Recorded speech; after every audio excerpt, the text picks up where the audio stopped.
Oh, I was like, bum, bum, yeah, there was no countdown. bum. It's a new recording program. What? Program. Welcome to the program.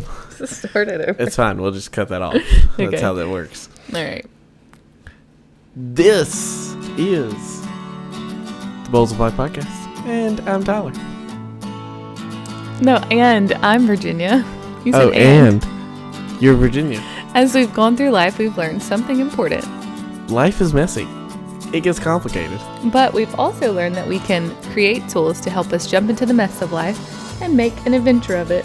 Welcome to our messy podcast intro adventures of faith, family, and food. If you notice Virginia's audio kind of sounding slightly different throughout all of that, she was looking over at our dog that started whining because he wanted some attention. And now he's under the table. Yes, and the other one just started snoring. Welcome to our dog adventures. We have a dog named Storm who snores. Yes. And doesn't like storms. Not even a little bit. And a dog named Kal-El who is old and... He's really not even that old. He's just old at heart yeah, and also like physically. He's got a leg problem. He does have a leg problem. Yeah, Storm was displaced in a tornado. And so loud noises and sudden movements and all the things are not her friend. Yeah, fireworks. And storms. Yes, fireworks, all of those. Yeah. You can medicate her, but she's still nervous about them, even medicated. Yeah. Yeah.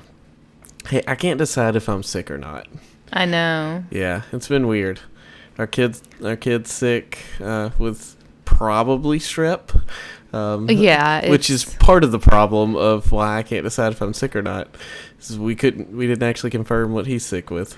Yeah, he didn't get a confirmed positive test for strep, nor was his white blood cell count elevated, which is another indicator for a bacterial infection such as strep. So, and I don't think we test. I mean, he had it for at that point just under 24 hours because his fever. He started feeling that way like mid Tuesday. Yeah. Early mid. Like late Mid-morning. morning. Yeah, and so I'm like, it wasn't that early, but I know you can test too early. But that's why they did the white blood cell count. Right.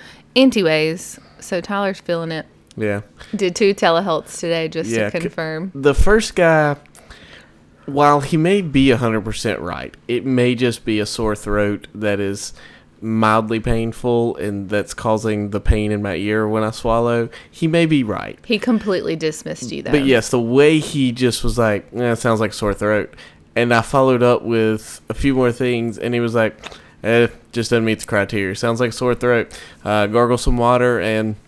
You know, if something else happens, you get a fever or whatever, we're here 24/7. Yeah, which, I mean, I get it. Like, he doesn't want to overprescribe antibiotics, and we're totally down with that. Well, it was just kind of frustrating because you get strep throat every time one of our kids gets strep throat. Yes, that has literally happened the last couple of years, and it feels exactly like this. And you may have caught it a little bit and be getting over it, but, you know... If I have it, it's definitely the mildest it's ever been. Yeah. But the thing was, I was trying to catch it on the front end to go ahead and start getting on an antibiotic before it got bad. Yeah, and strep you don't really want to keep in your body, like, even just at a mild effect. Yeah. Because then somebody else will catch it because you're carrying it around. Oh, yeah. You can be like what do they call them? A silent carrier of strep. Yeah.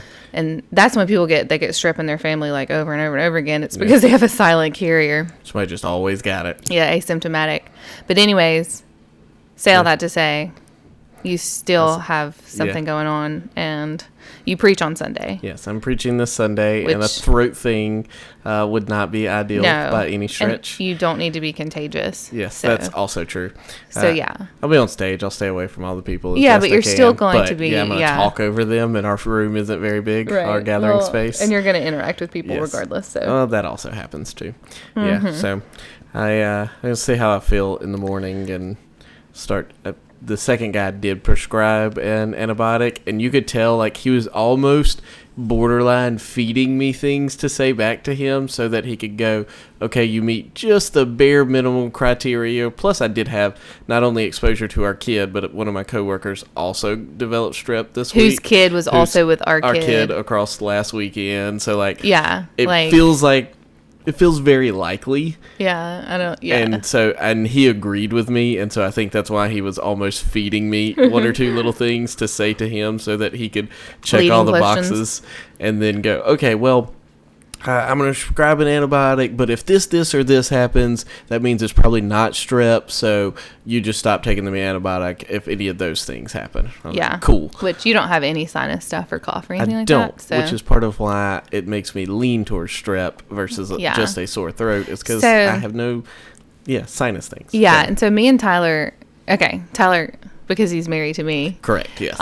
You said that correctly. I am not a doctor, but I am the family doctor, okay? I am the family's doctor. Medical-ish degree.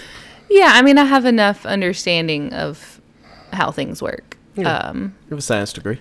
And I study things on my own. Yes. And so, and I'm also not typically one to jump to medication. No. Right? So we do a lot of natural remedies here in the home. That's why I'm drinking elderberry tea. Yeah, we do a lot of natural remedies. I didn't make you do a garlic shot, so I did not, and I'm not upset about it. That's always an intense moment. It's really not. You know that what? Bad, I don't but think it is intense for Mom and I second. were talking about this. I don't think I've ever had strep. Yeah. I've had a really bad sore throat. No, I thought you got strep one of the times I had it, and that was part of how we confirmed that I had it was because you actually tested positive. Did I? Yeah. Yeah, because it's like maybe one of the only times I've gotten strep. Yes. Because I didn't get it until adulthood. Yeah. Our kids brought it to me for the first time. Yeah. So keep going. Sorry. My mom was like, "You've never had strep." But anyways, we do natural remedies in this house. We don't typically just jump straight to medication. I believe that the body was made in such a way that it can fight off illness, viruses, infection. And of course, there are things that we thank the Lord have medication for and can treat symptoms or even treat the full, disease if it's like a bacterial infection with antibiotics. But so I know the diagnosis before I go to the doctor because I have sussed it all out myself. And I think that is exactly what the first doctor felt I was doing, and that was why he shut me down hard. Was like he was letting me know he was the doctor and I'm not. Yeah, he was very dismissive, and I mean it's one thing to he didn't even explain. Yes. No, the second guy went through the criteria with me and literally told me, hey, you meet this percentage of the criteria. If it wasn't for the fact that you have 2 exposures, I would not prescribe this. Yeah. And so he went through it. Right. And it was explaining, whereas the first one just was like, nah, you just have a sore throat. I was like, that's so mean. Go gargle some water. But, I don't like that a provider of any kind would go to the effect to say that act like they know more about you than you do. Yes. You know what it feels like when you come down with strep. It'd been one thing if I was in person with him, but via telehealth, he really can't tell that much. Yeah. Which is part of why he probably was being the way that he was being. Yes. But it's but you don't know, dog. You haven't really looked in my mouth. Yeah, he can't. That camera can't see anything. Yeah, and I just, I think we're the experts of our own bodies, and so we can. I just feel like doctors need to be more collaborative when it comes to healthcare and that sort of thing. It's really frustrating, but anyways, I'm the family doctor. You are the family doctor. I just can't prescribe. No, you cannot. And that's okay. Which that's okay because I don't typically you can prescribe supplements. I can prescribe supplements. You do that. Yeah. Yeah. Anyway, this isn't a sciencey podcast episode, believe it or not. This is actually the very last episode in our book, Devotional Doctrine by Aaron Armstrong. This has been so good. Good. I'm glad. We can recap at the end. Don't recap yet. Okay. We can do that at the very end of this episode. Okay. But just a quick catch up on what Devotional Doctrine is on the off chance you have not been listening to this series. So it's a short book of systematic theology that's not all about learning more about God, though you do learn more about God, but it's ultimately so that you can delight more in Him. That's the goal of this book, is not to give you a bunch of heady knowledge and all these big theological words, things like that. No, most of the chapters that are one single topic, entire books have been written on that he does in 2 to 3 short pages. That's what I think the cool part about it is just it was so easy to read, but to be refreshed up on our I know you said don't recap it now, so I'll stop. But to be refreshed up on your beliefs, and the theology and all that behind it. So definitely recommend getting the PDF since you can't buy the book. Yeah. So the book, is unavailable. It's a short run, and the one copy I found on Amazon was ridiculously overpriced. But don't worry about it, because Lifeway, who created the book, actually has a free PDF out there, and you can find that in our show notes, or you can just Google it for that matter. Yeah. On this very last episode of Devotional Doctrine, we're going to look at what the Bible says about life after death, the return of Jesus, new creation, and how theology leads to lasting joy. Love it. Love it. Before we do that, though, we're going to take a real quick ad break. All right, so we're jumping back in with the question everybody's asking. What happens when you die? Virginia, what happens when you die? You face judgment. You face judgment. Okay. Yeah, tell me about it. I just threw the question out. I was very curious that was what you would say. I wasn't ready. I don't know. I mean, I read the chapter today, but what happens when you die? So I don't know exactly how it goes, but you will see Jesus first if you are a believer. And then something about when he comes back is when we all get into new creation. Sure. So I don't know how to explain that. I don't have anything. I'm sorry. Nope, that was great. I was here for it. I was just curious what you'd say. Like, if you were just generally asking on the, off the cuff, not after reading this book, I would be like, well, you either, you're either in new creation with God or you're not. Yeah. So. Fair. Some general views of what happens after death. Some people, obviously, nothing happens. Other people, some form of reincarnation or another. Maybe you become one with the universe. Maybe you become your own god of your own universe as one. There's a lot of interesting ones out there. Yeah, he had asked some people, and they had some interesting answers. Yes. Yeah, I feel like nothingness or kind of just etherealness is probably the ones that most resonate with the general culture. I guess some people also believe you're like a ghost. Yeah. Yeah. Which that doesn't... That's a whole other... If everybody died and was a ghost, we'd literally have ghosts covering... Quadrillions. Yeah, I don't even know if there's a word for that. But yes, the amount of them. Nothing. Crazy. Probably, I guess they think nothing, which probably is true for... I mean, to some degree, with hell. We'll get there. Yeah, I know. We'll get there. We'll get there. So just the general blanket answer that the Bible would give is that death is not the end. Yeah. That one's pretty confident. Everybody's going to have some sort of something. And so the question then becomes, okay, well, what happens? What's the kind of reality of heaven and hell? And so... he kind of talks about believers immediately being in Christ's presence after death. But that's not necessarily new creation, depending on exactly how you read Revelation and whether or not there's soul sleep. Are you familiar with that term? No. He didn't use it in the book. So soul sleep is the idea that for believers, especially, possibly everybody, I'm not overly familiar with it. When you die, your soul sleeps in such a way that technically all the time until the end of time passes, but you just don't know it. You just wake up at the end of time, so to speak, the end of our current age. And so it's not that you were just transported to the future. It's that you were just unaware of all the time that passed in between it. I've heard about that. Yeah. So that's just one. I don't know. But either... I guess those are probably the two versions of it that kind of would happen. Maybe I guess the third one, and it airs a little close on purgatory, depending on how you read it. The third one being we're in kind of a heaven kind of place that isn't new creation. And I think there's an argument to be made for that biblically as well. Oh, didn't he share about that, though? He wrote about that. Yeah, you can kind of look at it. but he kind of talks about just being immediately in the presence of Jesus. Now, purgatory is, as I understand it, my Catholic theology is loosely bad. Whatever I'm trying to say there, it's not great.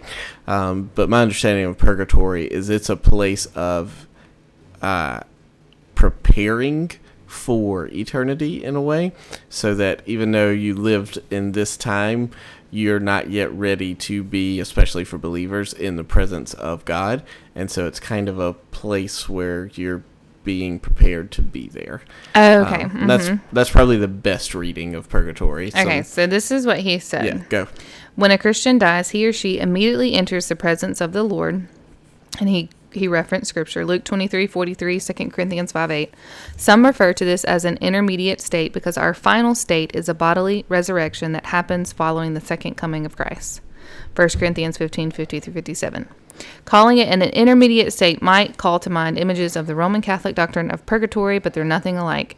There's no waiting or delay. Jesus doesn't wait for us to be sufficiently purified before we get to stand before him. When we die, we are with him, and we keep being with him after our bodily resurrection and the world is made new. Yeah, he said that well. Yeah. So ultimately, we're going to be with him for believers. The other side of it is hell.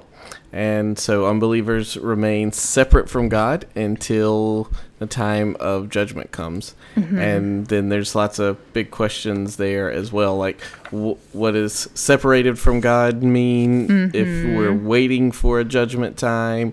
And then what happens at judgment, and all that fun stuff comes into play too.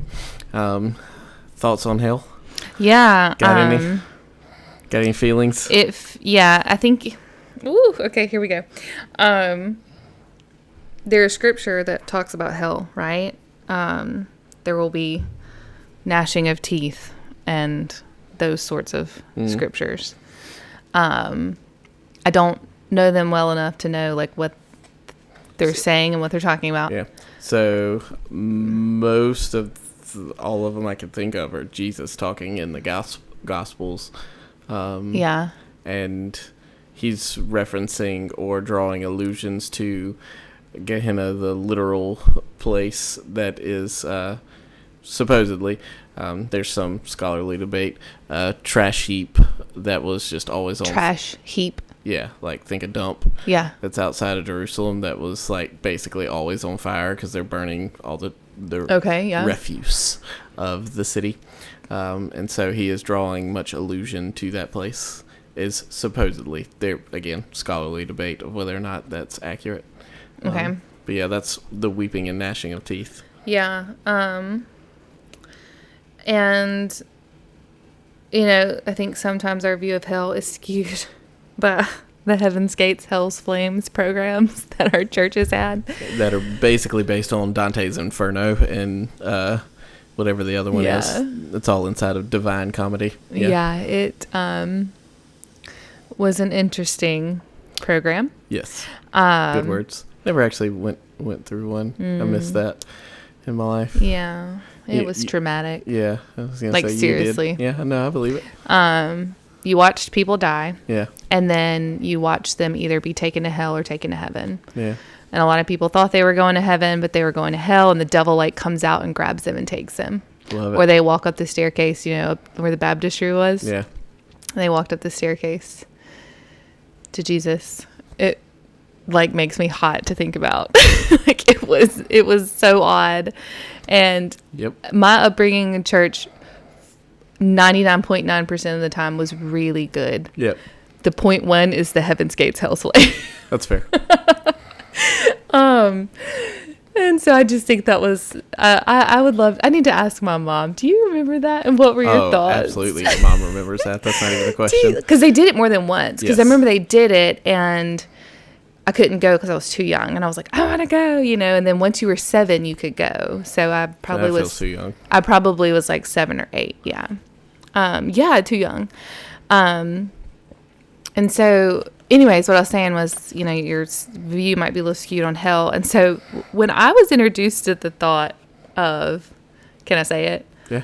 The annihilation theory. Annihilationism. annihilationism. Not that I believe that idea. It just like shifted. And even before that, I think I had some different ideas of hell than what maybe I had been taught. But just that idea, just first of all, the idea of being separated from God is hell enough. You know, and I don't know if that really looks like fire or not, but I know that separation from God for eternity, I would call that hell. Whatever hell is. Whatever the hell it is, you know, like I don't know. And I think that there would be weeping for sure if I was separated from God and no longer had his love and his grace and his mercy. So again, I don't think that necessarily looks like a fiery room where you're stuck by yourself, but you can hear everybody else wailing and I don't know, demons are like walking around taunting you. I mean, I don't know. Like that's no longer what I imagine. Yeah. But I also don't know if just annihilation is exactly what it is either. Yeah. And so tell us what that is. Annihilationism is literally that you just cease to be. So it's not even like being separated from God and it's just darkness kind of thing for all of eternity. It's just you 100% cease. There is no longer any existence of you. Which, you know, doesn't that not even feel like a mercy to some degree of like, if a person chooses not to believe in God, then it's like, okay, well, I'm the one who created the universe. You don't want to believe in me, so that's your choice. Yeah. You no longer exist. Yeah. I don't know. Yeah. So not really a mercy, but just like that almost sounds too nice. Yeah. But again, I'm skewed on how I'm thinking of God, of like sending people to hell, because that's a big like hang up for some people. Yep. That God, if he's all, you know, powerful, all knowing, all loving, what's the point of eternal torment? Right. Yeah. And would he actually send people to eternal torment just because they chose not to believe in him? Yep. Now, the wages of sin is death. And what is death? If death is not the end, or is it for you if you choose sin over God? Yep. So I was so excited about this conversation. Not a topic I'm overly like sat with for sure. No, we're just talking here. The Hebrew understanding of the afterlife is clearly happens very progressively in Scripture. Like it's not just a one day God dropped out of the heavens and he said, "All right, so there's a heaven and a hell. You believe in me, you go to heaven. You don't believe in me, you go to hell." Like that doesn't happen. As a matter of fact, they most often reference Sheol, and Sheol, it feels like, is referenced both by those as the place where everybody goes in Scripture, like which is like the grave. Yes, yeah, yes, sort of. Yeah, it's the life after the grave. Yeah, arguably. But still, it's kind of almost just like everybody goes to Sheol, like. But like, what is Sheol? Exactly. I don't remember what the word is. Heaven or hell or offhand. I have to kind of look that one up real quick. That's okay. But so their understanding, and I mean you can track it through history, is clearly goes progressively. Now, by the time you get to Jesus, there is an understanding of an afterlife that is kind of heaven and hell-ish. Part of that being fueled through Hellenism, aka Greek thought, and they have, you know, Mount Olympus and the gods up here, and you have the underworld and all of that good stuff in all of their mythology. And so some of the Jewish thought has been influenced by that, I would say. Then we also have to remember, like, what does hell exist for? Like, this this created place or whatever, like who's it created for? Well, it's created for demons, apparently. That seems to be the primary people who it's for, especially Revelation, which is such an interesting read for so many reasons. Number one, I don't think it's mapping on to give us an exact understanding timeline and all those exactly what it's going to look like the way we ran with in the 70s and 80s and all of our millennial, premillennial, postmillennials and all the other millennials, whatevers. I don't think that's there. I don't think we stretch it too far. But anyway, where was I going? Yeah, by the time we get there, we've been so influenced by outside things that, like, it's pretty far from where Jewish thought is in the beginning, and also it's far from what maybe some of the purpose of hell is meant to be. Pulled it up on chat while we were talking there. So Sheol is a term from the Hebrew Bible that refers to the realm of the dead. It's often described as a shadowy, neutral place where all souls go, both righteous and wicked go there after death. Unlike later theological concepts of heaven and hell, Sheol is not necessarily a place of punishment or reward, but rather a state of existence apart from the living. It clearly progresses by the time we get into New Testament because there is a designation between the two. And I don't know that I have a hard stance on whether or not hell is eternal conscious torment. So the weeping, gnashing of teeth in that sense, or if I think it's a separation in nothingness, or if I think annihilationism is it. I definitely am more drawn to that one because it is more comfortable to believe that. And I think that's part of the reason why I don't latch onto it is because I recognize why I want to believe it is because it is more comfortable. What is? Annihilationism. Oh, yes. Yeah. It's more comfortable. It's more comfortable. Yeah. Which is why we hesitate to say, that's it. Because and so that's my holdup with it is just how much I would like that to be how it plays out. Yeah. And it's hard. It's so ingrained in everyone's mindset that even if, let's say, I was reading somebody who was talking about Augustine and the way Augustine talked about heaven and hell, St. Augustine, and whether or not we were misreading Augustine. But the problem is Augustine uses the same kind of language as the Bible, essentially. And so it's hard to know because we're reading what we understand heaven and hell into it. And it's hard to know, okay, well, I don't think Dante was anywhere near that point in history. So was Augustine reading it with like a Hellenistic point of view or not? And so it's just hard to know what some of those very early church fathers really meant by what they wrote because they wrote in such similar language to what the Bible is, and we don't know how to read that in first century context without bringing all of our baggage of heaven and hell to it. Like I don't know that there's a way to get back to that. To be able to say whether or not the way we think of it was what they thought of it. When is the word hell mentioned? Hell is Gehenna, New Testament. Okay. That's when Jesus talks about it. Yeah. I mean, you can type in here if you want to. When was hell first mentioned?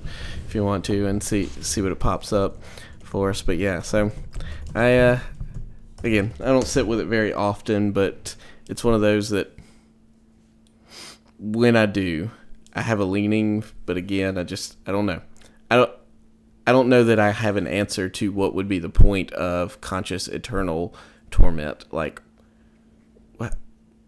in what way does that bring God glory for there to be conscious eternal torment? Like, I'm not arguing that there can't be some level of it, but I just don't know that I can find an answer for it right now. So it says Gehenna, like you were talking about. I'm trying to get to the scripture. When Jesus talks about it in Matthew, I'll just go there. Gotcha. Yeah. Just to kind of give an example. Why, I don't know why I feel like we need to Matthew elaborate. chapter what? Matthew chapter 5, verse 22, which is in the Beatitudes. Beatitudes? Or the Sermon on the Mount. Okay, but I tell you, everyone who is angry with his brother or sister will be subject to judgment. Whoever insults his brother or sister will be subject to the court. Whoever says, you fool, will be subject to hellfire. Okay, that's CSB. So that was one reference. I want to look at the other one up. Mark 9:43. Okay, 43. And if your hand causes you to fall away, cut it off. It is better for you to enter life maimed than to have two hands and to go to hell, the unquenchable fire. So there is the story of the rich man and Lazarus. I was just glancing at that. Oh, yeah. And it hadn't dawned on me. So that's one of those places that makes it even harder to go with an annihilationism kind of view. Yeah, that's right. Now, if we're arguing that there is a holding place version of heaven before new creation gets here, and that there's also a holding place version of hell before new creation gets here, then you could make a case that maybe Rich Man and Lazarus happens in that period, and annihilationism doesn't kick in until full-on new creation. But again, like you got to make some stretches, and you got to make things connect that I don't think just automatically do. Yeah, and I mean, I guess I don't always read the Bible studying what it says about hell. Yeah. I mean, he makes a point in the book, in the chapter, that we don't need to overlook hell. You know, it says why we need to be honest about hell. And it's, you know, maybe even to give us a sense of urgency. Yes. That it does something of the sort of hell exists. Yeah. And I don't know. I still was like, even like the things he was saying, I was like, I don't know if I even fully, I don't want to say the word agree, but like, I don't know if I'm there yet. Yeah, that's fair. Because again, like I think I don't want to say I changed my thoughts, but I did kind of change my thoughts on how I thought about hell. Yeah. And I think it's more of just my personality trait of just like, I don't know. Mm-hmm. So therefore I'm not going to have a definitive answer of what hell looks like, because I don't feel like I have that. Yeah. And I'm not even going to pretend like I have that. Like some people, their personalities are to be very black and white. They think it's this way or that way, and they'll say it very firmly. I'm just not that person. So it's like, okay, I know it exists. I know there's something there, but I'm not going to like dwell on it. Yeah. Which could be, you know, a problem if I'm not, again, like taking it as seriously as I should. Yeah. No, that's probably the biggest thing I think we're meant to sit with, in the same way I think the biggest story of Revelation is that God wins in the end, even though there's all this chaos. And I think we forget to read the beginning parts of Revelation with that in mind. Anyway, I think that's the part of hell that's really meant to be sat with, and heaven for that matter, are both meant to be sat with in this life, is the sense of urgency that it should create. Yeah. Mm-hmm. The sense of drive to want to invite others in, both to invite them away from whatever hell is, but also to invite them into the goodness of knowing God, not just in eternity future, but also in this age as well, because knowing him in this age is part of what brings heaven to earth right now. Absolutely. Changes the way even the same exact thing is experienced when you have a relationship with Jesus and you don't. That sense of urgency there. There are a lot of near-death experience books and stories and podcasts and all those out there. Do I think near-death things have some legitimacy? I think there are some. I think they are far and few between. And I think if you're writing books about it to make movies and all the other things, or podcasts or whatever, you already have a strike against you in my book. You remember that story with the kid? Heaven's for Real, absolutely. Heaven's for Real. No, wasn't it? Was that what it was called? Heaven's for Real? Heaven's for Real. There was a second one. I don't know. It's a yellow book with the little boy in a sweater vest and his glasses and his little spiky blonde hair. Heaven is for real. That's how familiar I am with the book. Did I ever read it? No. But I know the book. I may be remembering something. Anyways, I think we had it. And I remember it was like one of those like bathroom reads. Like when I was in the bathroom, I'd pick it up and look at it. Yeah. And I remember getting like really interested in it. But again, I always read it with so much skepticism because it was like, this is so weird. And I don't know if I can believe it or not. Yeah. I mean. Oh, okay. So that was I was like, but I remember. A different cover, too. I remembered a yellow book, but I remembered the sky. Yeah. Yeah. Anyways. Yeah. Makes sense. Yeah. Heaven and hell and all the thoughts on it. We spent a lot of time on hell. Didn't spend much time on heaven there. So let's talk about heaven for a split second. Yeah. Hey, well, do we get into new creation world we can't imagine? Let's save it for there. Okay. Heaven and new creation are arguably not the same thing. Right. Heaven comes to new creation. Yeah. Heaven may be, I guess, the best name for our holding place. Well, I was going to say, if creation. heaven is where God resides. Yes. Or Jesus or whatever, and then we're in his presence immediately. Yeah. Yeah, it's sort of the holding place in some ways. Yeah. Yeah, we get not there. New creation. Yeah. Yeah, but first, before heaven and new creation happens, is the moment we've all been waiting for. President George Washington. What? Sorry, no, it's a Hamilton reference. Oh, the moment you've all been waiting for. Yes. Yeah. Okay. Sorry. I'm not there. I haven't listened to Hamilton in a while. You were really in depth on the screen. Yeah. Well, I was looking for the answer because you were saying, and I was like, okay, where's it at? What is the moment we've all been waiting for? What is the moment we've all been waiting for? Jesus to come back. Oh, okay. It's our ultimate hope. Yes. The second coming. Yeah. His return. Yeah. What we know about it is he is coming back. Yeah. It's going to be real visible. Mm-hmm. It's going to be real glorious. Mm-hmm. Glorious. And undeniable. Mm-hmm. And I think those were good words from Aaron Armstrong to also look at people and go, hey, it hasn't happened yet. Right, yeah. Because how many times have you ever been a part of one of those types of conversations in your life? Yeah. Or had those kind of thoughts? Or see them like on Facebook. Or seen them on Facebook. It's like, what if Jesus did come back and like it was even before we got here? Mm-hmm. Like that's is that Corinthians or Thessalonians? Thessalonians, I believe, where Paul is literally writing to that kind of thing. Is like, hey guys, like we're good, like everything's okay. Yes, some of us have died, but it's okay that they also died before Jesus came back. Like that doesn't mean that they've missed out either. Like, and he's just having to reassure people, like.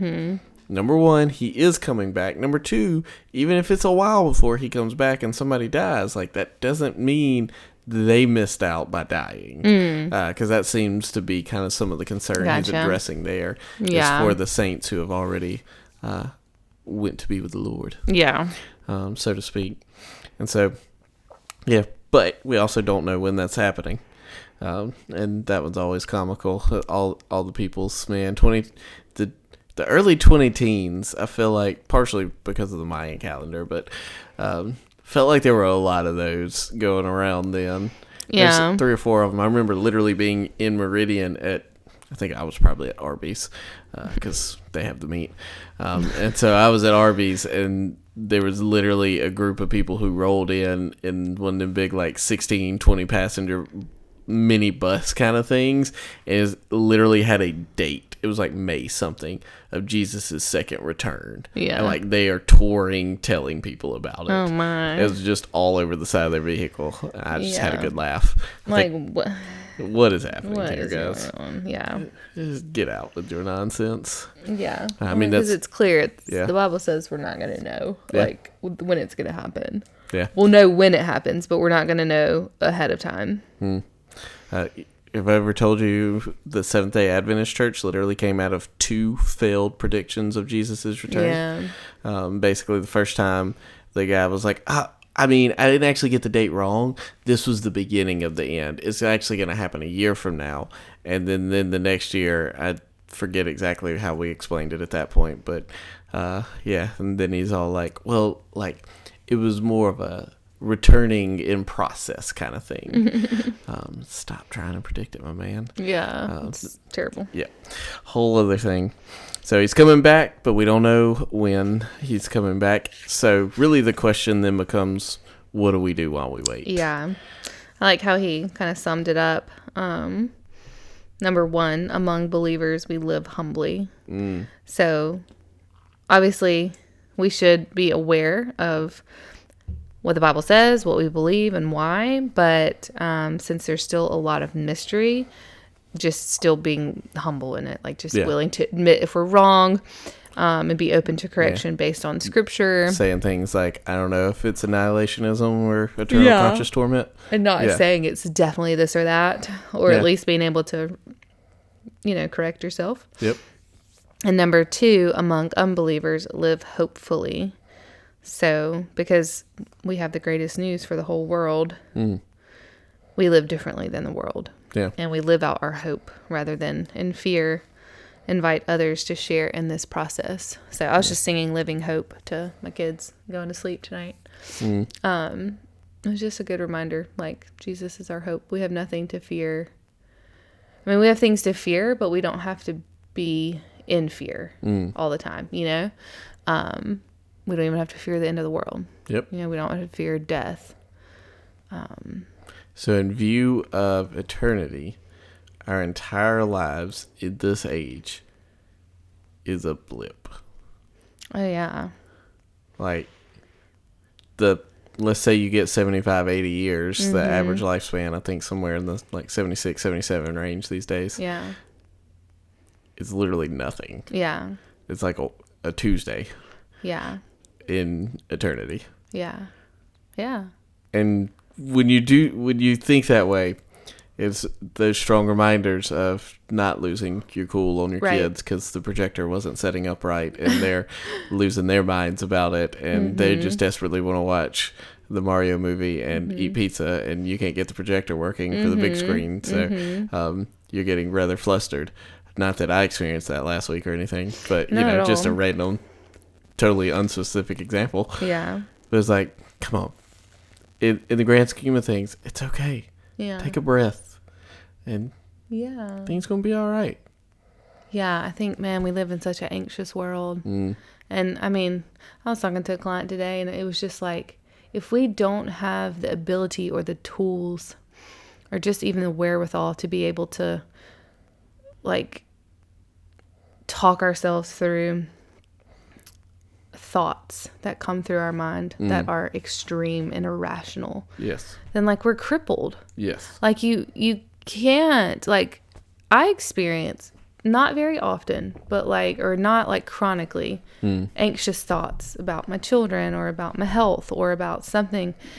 And I just have to, like, take deep breaths and talk myself through it. But, like, if we can't do that, then we're just, like, we're crippled. And so I think about people who live with chronic anxiety, like, that's a crippling thing. It can be. Where am I going with this? The fact that Jesus, like, to be able to just, like, trust that everything's going to be okay. Not saying, again, I know I feel like I always have to say this, like, disclosure, like, we're not saying that you can't use medication and blah, blah, blah, blah, blah. For your mental health disorders. So no, but it's just a reminder to try and take a breath and put it in perspective. That doesn't mean it doesn't matter. Doesn't mean it's not important.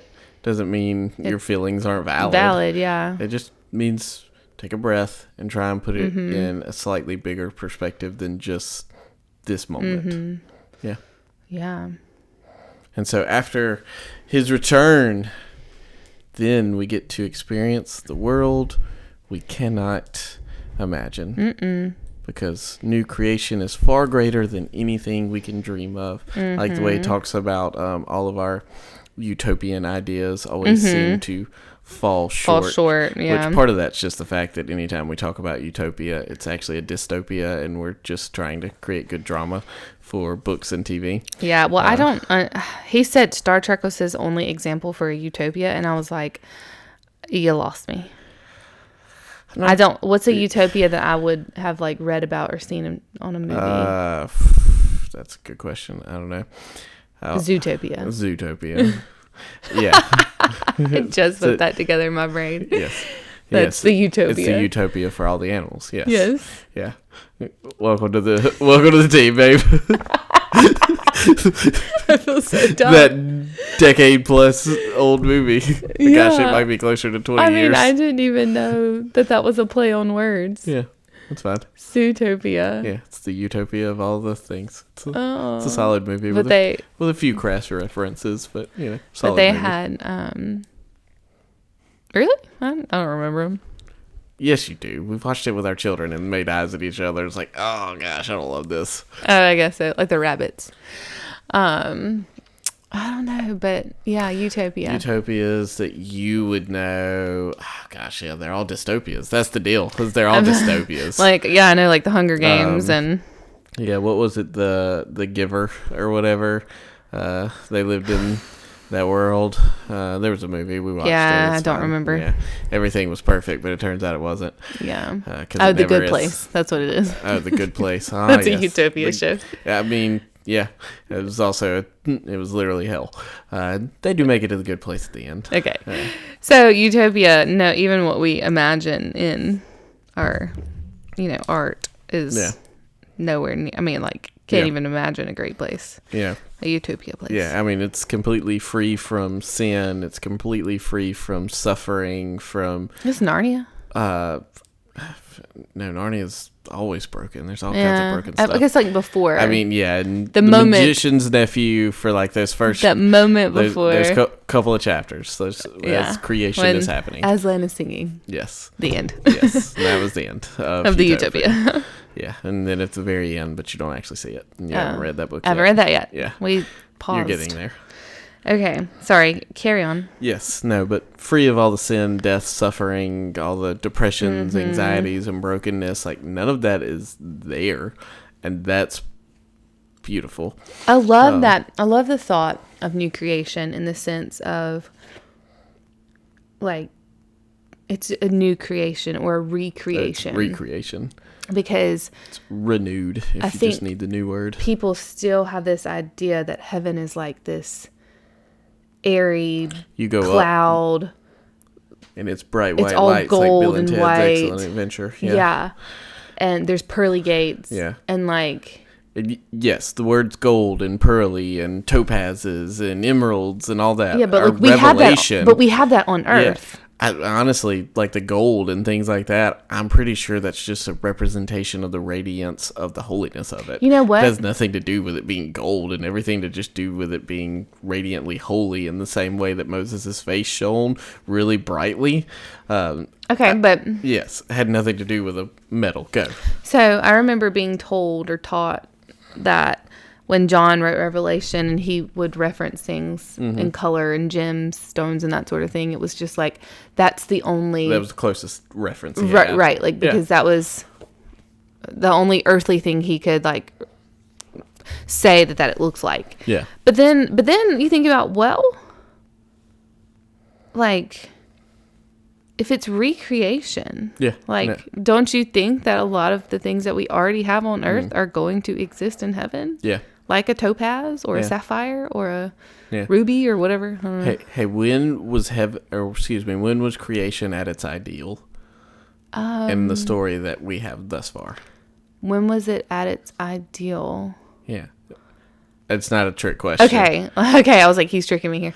Well, I mean, when in the garden. When he created Adam and Eve. In the garden. So is it this big booming metropolis that comes out of the sky to land on us as this new metropolis, new Jerusalem city, or is it actually a garden city? That's so awesome. Yeah, I love that. It's garden. Trees, not buildings. Yeah. So a ziggurat is a kind of hilltop, mountain, high, holy place, and there's a lot of imagery that actually draws us to the fact that what was at the center of the garden? It was the trees. And typically you're building upward in most of these kinds of settings. So like it's actually up on this high hill, and so you're again like you're you're getting these glimpses of buildings and structures as it continues into becoming the tabernacle and then the temple. But even if you pay attention to a lot of the details, things like the menorah, like if you actually look at a menorah candle and pay attention to it, there's one strong centerpiece with all of these branches coming off of it. Yes, they do go flat instead of like in all the different directions. Which is what the roots of a aspen tree look like. Yes. Yeah. Or a tree. I can't remember what they're called, but the trees that grow up. Yeah. Yeah.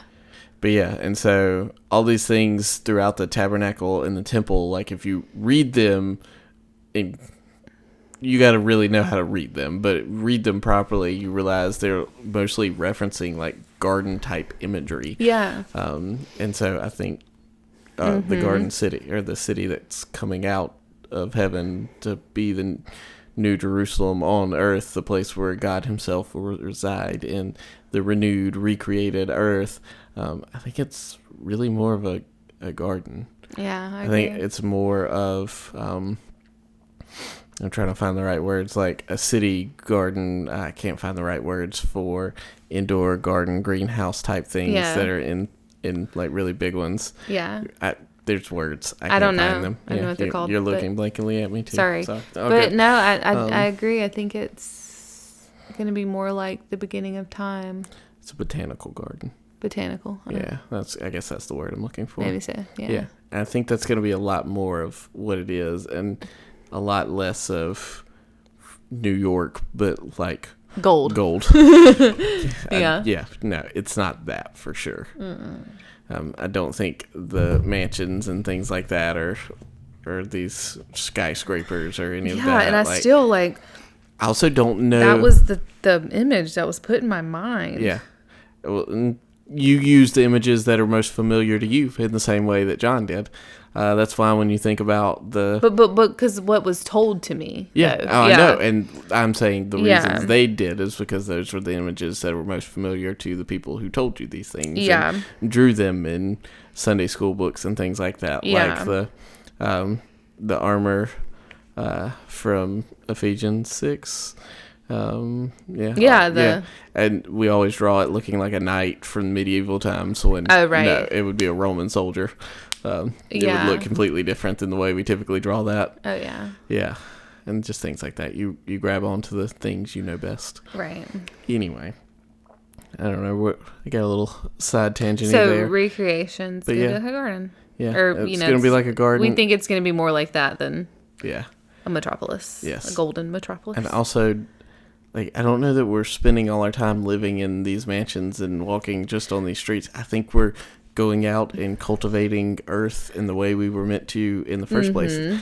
I think about Ted Decker wrote a series called the Circle Trilogy that ultimately had a fourth book and had just a butt ton of tie-in books. But anyway, the first one, black. First book, it's the color of the book is green, but it's called black. Anyway, they're in a paradise-like thing, and every day is literally just a day. They spend the day getting ready for the gathering in the evening when they gather with Elyon, the god. And so they spend their day preparing for the moment of the gathering together. Yeah. And I kind of almost imagine it like that. Like they were living in this village and everybody's living their own kind of way, and there's multiple villages all over the place. And there are these special times where all the villages will come together, but most of the time all of them just gather in their places, and God is there because he's God. Yeah.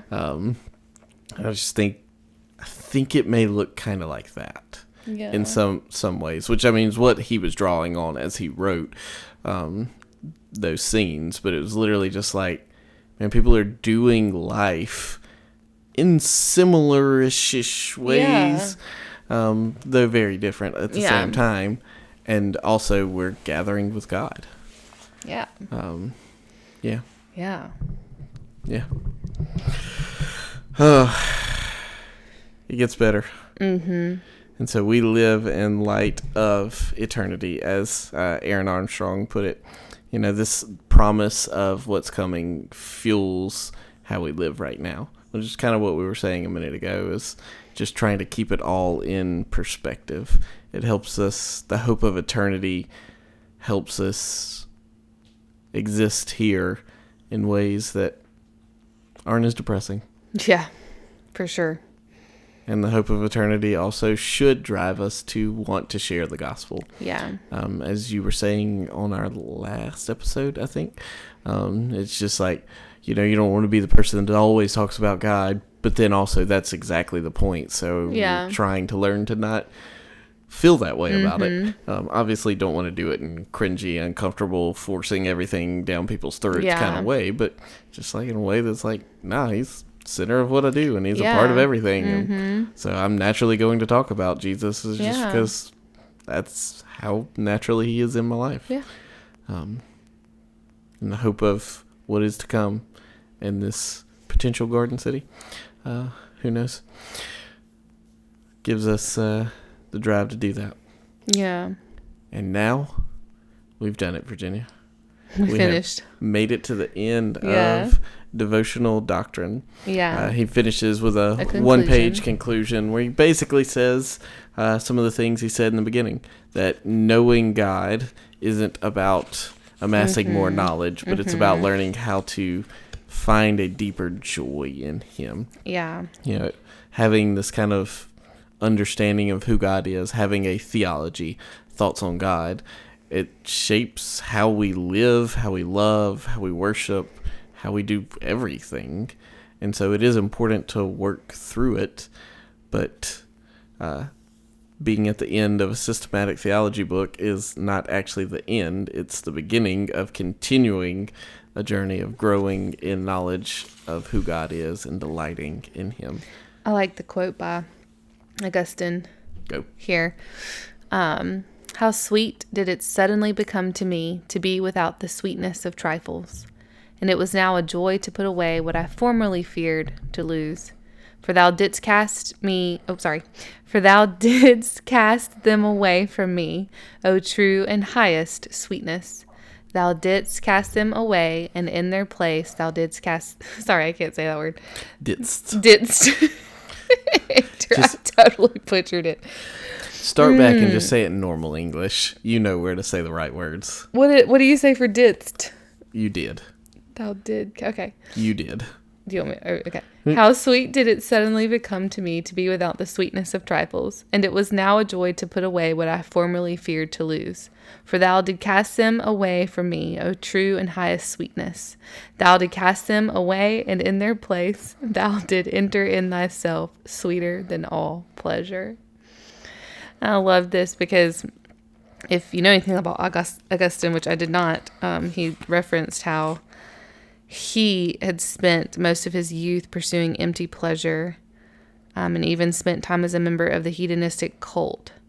But then he came to know Christ, and it transformed his life. And I just think about he's just saying the word sweet, like the sweetness of trifles, the highest sweetness. And we think about just these little bitty joys that we have in life that we overindulge in, whether it be food or entertainment or just our earthly pleasures that we just overindulge in. If we really looked to Jesus, he would fulfill any of that we have, like any of that desire that we have for earthly pleasures, because he's sweeter than it all.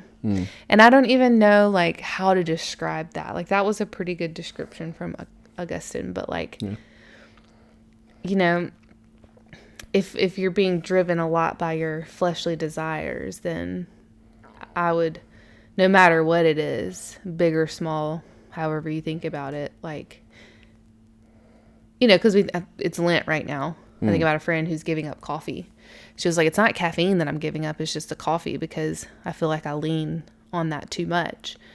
And it's like, yeah, when, you're doing this because, when you can set that thing aside and you can lean a little bit more into Jesus, then that coffee doesn't seem as enticing. Yep. And so that's just really kind of cool way to think about it. But what was I going to say? I think that, I saw a video. I think that the way that we dig a little deeper, obviously through our spiritual practices, but I saw a video today that was saying like just one time reading your Bible a week, like no change, no difference. Reading it 2 to 3 times, maybe you'd see a little difference, but it'd be negligible. But if you hit 4 times a week, they did a study, and this is what they found. So if you read your Bible 4 times a week, like that was where change really happens. And so it's like, yeah, like if I'm actually seeking the Lord more than just one time a week at church, or a couple times here and there reading my Bible, if I'm really like actively seeking him, he will fulfill any fleshly desire that I have and be, the most pleasurable thing ever, and you'll feel so much more at peace and less anxious. It's good. It's a story of Augustine. It may be a little apocryphal, but, whatever. Apocryphal's kind of made up, added on. Okay. Sorry. But, story of Augustine walking through maybe like his hometown, and this woman that he used to know kind of catcalls to him, and he sees her, and he begins to run from her. And she yells out, "Augustine, it's me. I'm the one you've always known." And he yells back, "But I'm not the one you knew." And I just, I like that. You've told me that before. It's a classic one. Yeah. Again, whether or not that actually happened in Augustine's life, debatable. But it's a good, he has a lot of funny example. Yeah, Augustine's a interesting character from his early life into becoming Saint Augustine, one of the most well-known early church fathers. Yeah. Yeah. He's where the joy is, as Tara Lee Cobble says from Bible Recap. Say it this way. What, did you learn anything about God or have anything resonate in a new or fresh way as we went through this? That kind of sits back with you. I know we did this somewhat slowly across 9-10 weeks here.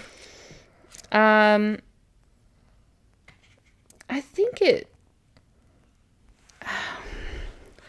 gave me a renewed sense of depth to God that maybe sometimes I minimize. Just like the hell thing, because I maybe don't fully understand it or don't know much about it or don't even want to worry about it because that's not where I'm going because I believe in Jesus, right? So it's like some of those things I may just like sweep under the rug or just like I don't focus on too much, or I forget about it because I'm not thinking about God in that way or thinking about it in that way. And so I may minimize it in the sense of like just not remembering it or thinking about it. And so it gives me like I said, a renewed sense of depth to how I think about who God is.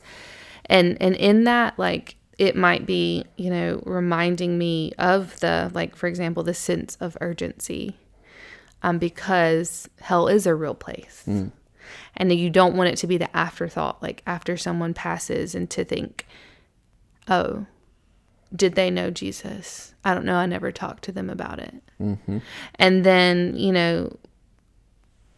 I don't know, just like, for example, trying to think of another one, who God is. The first, I think it was the second part where it talks about, God is, 3 persons. He's holy, omnipotent, immanent, transcendent, blah, blah, blah, all these things that it was like I know this about God, but like I may not always think of him in that way or this way. And so it was just like a good little reminder. And then sometimes I think there's a seriousness to God that sometimes I soften. And I think it's good to be reminded that there are some parts to God that are kind of scary. Yeah.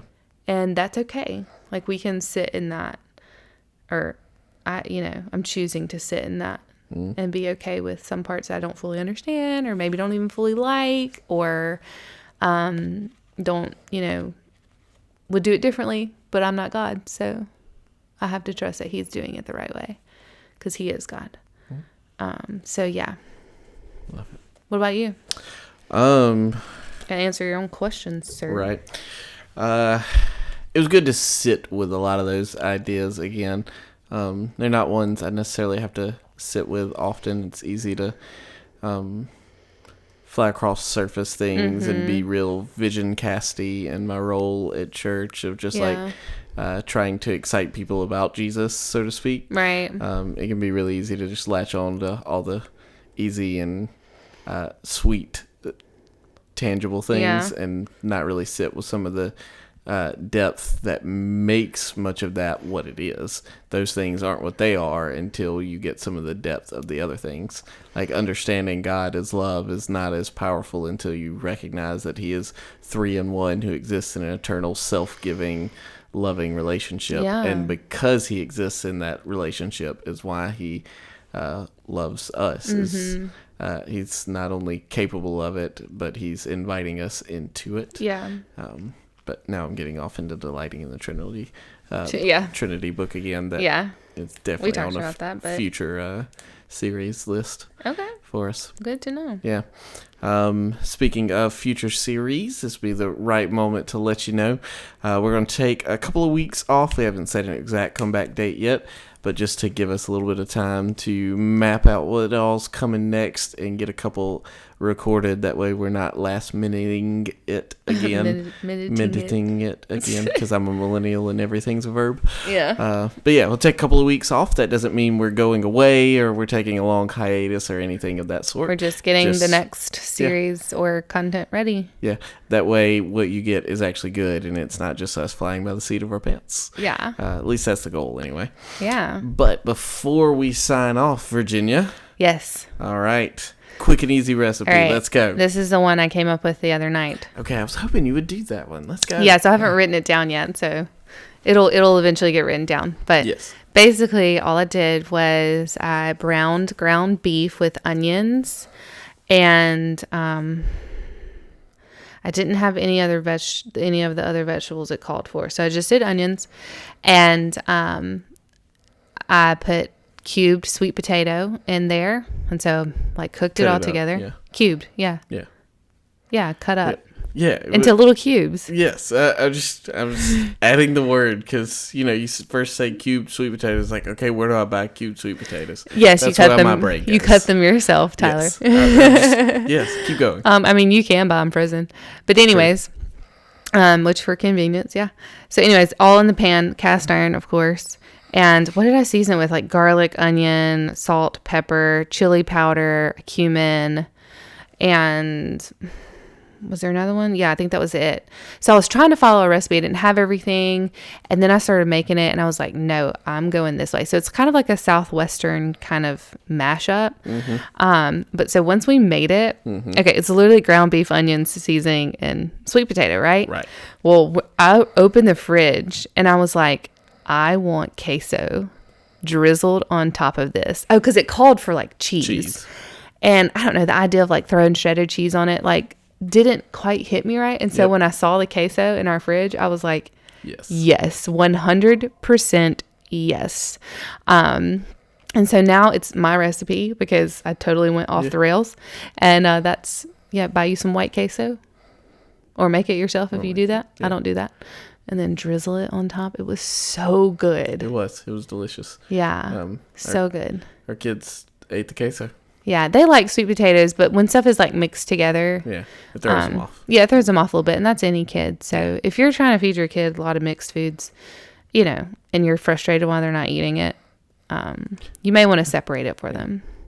Facts. Now, again, introduce it to them put together as well so that they can get used to it, but don't get frustrated because your children are just being children. Yeah, that's fair. There's your tip. There's your tip. Maybe a insight to what may be to come into some future episodes. Oh, cool. I like it. I'll write that one down too. Yeah. Sorry. All right. Well, thanks for joining us on this devotional doctrine series. Hopefully you enjoyed it. If you did, invite somebody to listen through it with you, and then you guys talk about it. I think that'd be a cool way for you to be able to have some conversation. Or if you don't want to do the podcast and you just want to grab the PDF that's down there, that's cool too. It's literally designed for small group Bible study kind of thing. So 10 out of 10, recommend it. Yeah. It's great.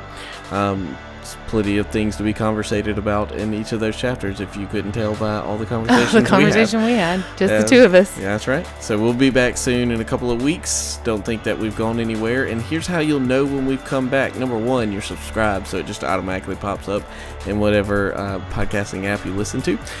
But if you're not that, or even if you are that, frankly, you can also get subscribed to our email list. You can just head to bowlsoflife.com, scroll down to the bottom, you'll see join the email community or email list. It says one of those words. Hop on there and we'll also be sending emails as it rolls back. And in the meantime, while you're on the website, you can go ahead and explore some of the recipes that are on there and our resources as well. Thanks for joining us on this podcasting journey. We'll see you again soon.